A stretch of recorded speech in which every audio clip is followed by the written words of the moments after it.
Salam damai sejahtera pendengar yang terkasih dalam Tuhan Yesus. Fokus renungan kita hari ini berjudul Teguh di tengah badai aniaya.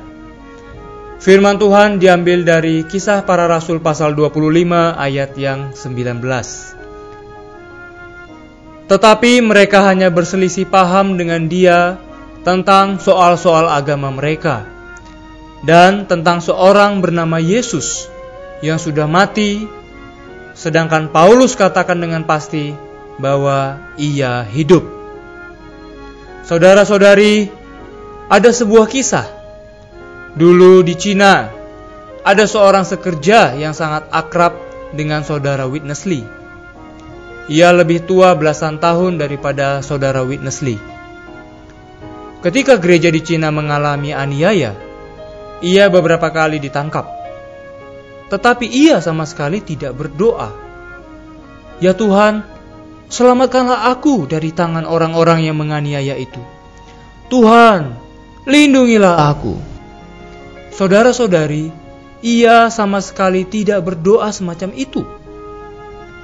Ketika ditangkap dan diinterogasi, orang-orang yang memeriksa juga tidak perlu banyak bertanya. Saudara itu sendiri berkata, "Aku memberi kalian 3 jalan. Bila ingin membunuh aku, silakan membunuh.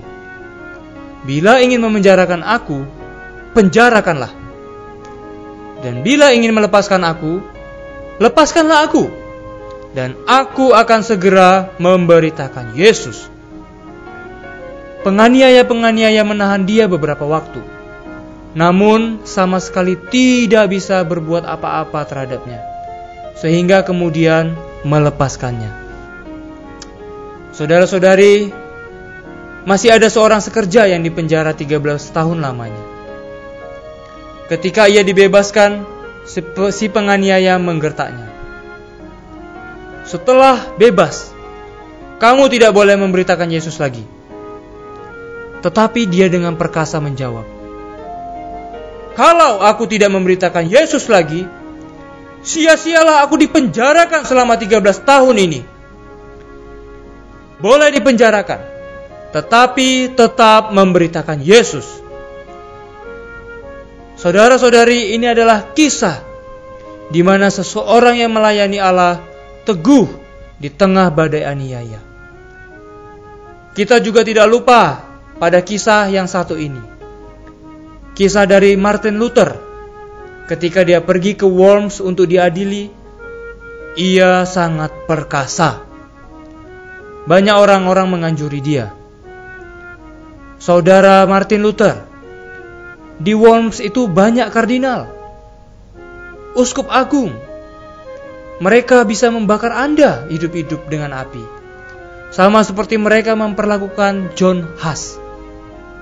Lalu Martin Luther menjawab, "Meskipun di sepanjang jalan yang menuju Worms dan Wittenberg mereka menyalakan api, aku, demi nama Tuhan, akan melewatinya. Aku bisa muncul di depan mereka. Aku akan masuk ke dalam rahang siluman, memukul remuk gerigi mereka, dan mengakui Tuhan Yesus Kristus."